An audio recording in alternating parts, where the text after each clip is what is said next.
I always believed I was smart. Ever since I was a kid, I've always been a high achiever.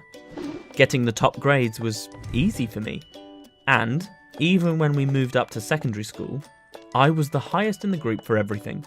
Science, maths, history, you name it.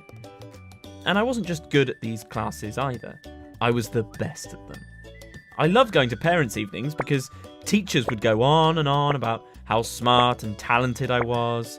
They would say that I was certainly going to accomplish great things. Maybe I'd become a doctor or a lawyer. I was good at debating too. I'd won our local debate competition 3 years in a row, so maybe I could even become a politician. I carried these ambitious dreams with me, and several years later approached the end of school. Everyone was sending off university applications, and naturally, I applied to the top universities in the UK.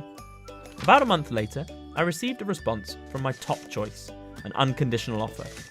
For those of you who don't know what that means, when a university gives you an unconditional offer, it means that you have a place no matter what.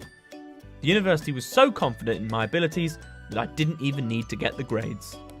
Exam season was a breeze. During free lessons, while everyone around me was studying and stressing out, I played games on my phone. I did well in my exams, not that I needed to, and school came to an end. After a pretty uneventful summer, I finally moved to Manchester to attend my first day of uni. I remember it so vividly. Everyone sat down and we were asked to do some introductory test questions.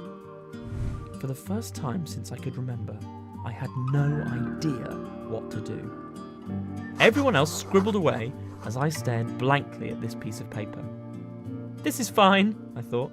These guys probably only know what to do because they spent the summer studying. What nerds. That evening, I came home and started studying harder than I ever had before, determined to reclaim my position as best in the class. But, as the weeks passed, I gradually realised that no matter how hard I worked, I could never keep up. I was always behind everyone else, and one morning, I just gave up. I stopped attending classes and must have spent about 2 weeks in bed. I couldn't even muster the energy to care. As I aimlessly browsed my phone from the comfort of my room, I kept coming across Facebook posts by my old classmates. Each one told a unique story. Some people had jobs, others were laughing with their new friends. But the one thing that was visible across each post, they all looked so happy. Why were they doing so much better than me now, when I had done so much better than them at school? I gradually became more and more bitter, until one uneventful afternoon, it hit me. I'd always seen being smart as synonymous with success, and in that regard, I suppose, I'd failed to realise that a person's worth is determined by more than just their intelligence. I started coming back to class, but my attitude had changed. My old classmates might not have had good grades, but they shone in their own ways through their compassion, their enthusiasm, and their creativity. I always believed I was smart. But it wasn't until this belief was challenged that I saw the bigger picture. I wasn't the genius that I'd grown up believing I was. Instead, it turned out that everyone around me was only of average intelligence. I'd only been smart by comparison. This made me wonder, though, how many people out there are just like me, thinking that they're geniuses, when really they've just been hanging around with people who ultimately weren't so smart. Honestly, part of me is glad to be in this position, because it gives me something new to work towards.